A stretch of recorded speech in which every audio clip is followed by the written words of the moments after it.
Mfalme akamwambia, kwa nini uso wako una huzuni na wewe una ugonjwa?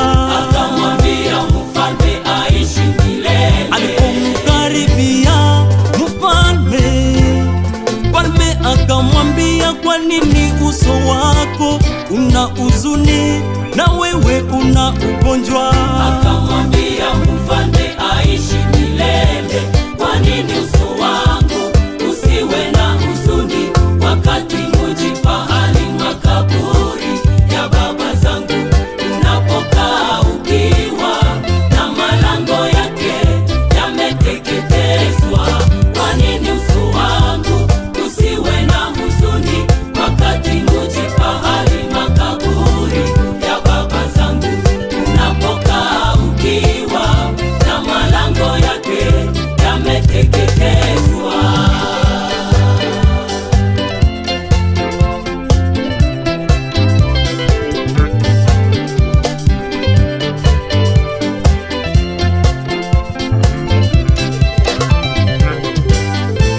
Alipokwisha kuyasikia maneno haya, mfalme akamwambia Nehemia, imekupasa kufanya nini wewe? Na hapo Nehemia kaomba kwa Mungu wa mbinguni, ili apate kufunuliwa atakayomuomba mfalme.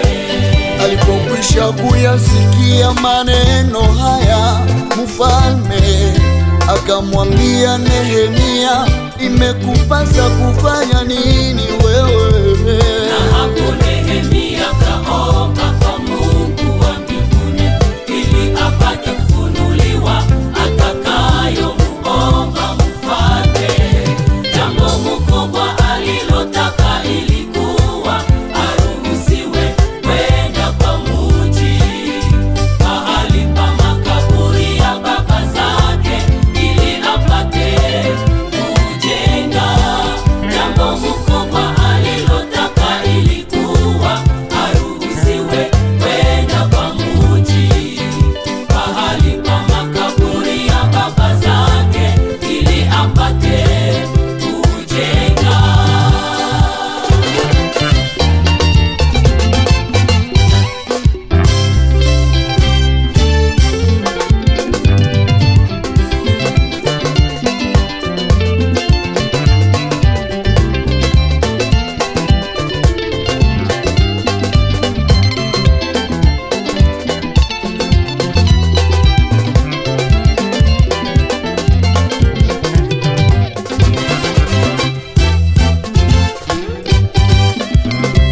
Nehemia kwa mipango yake yote alimuweka Mungu kwa nafasi ya kwanza.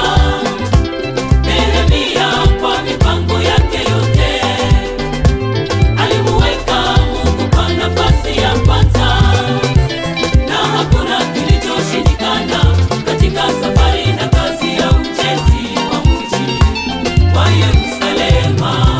Na hakuna kilichoshindikana katika safari na kazi ya ujenzi wa mji wa Yerusalema. Nehemia alipoona hali ya ukiwa kwa Yerusalema, na ya kuwa malango yake yameteketezwa kwa moto.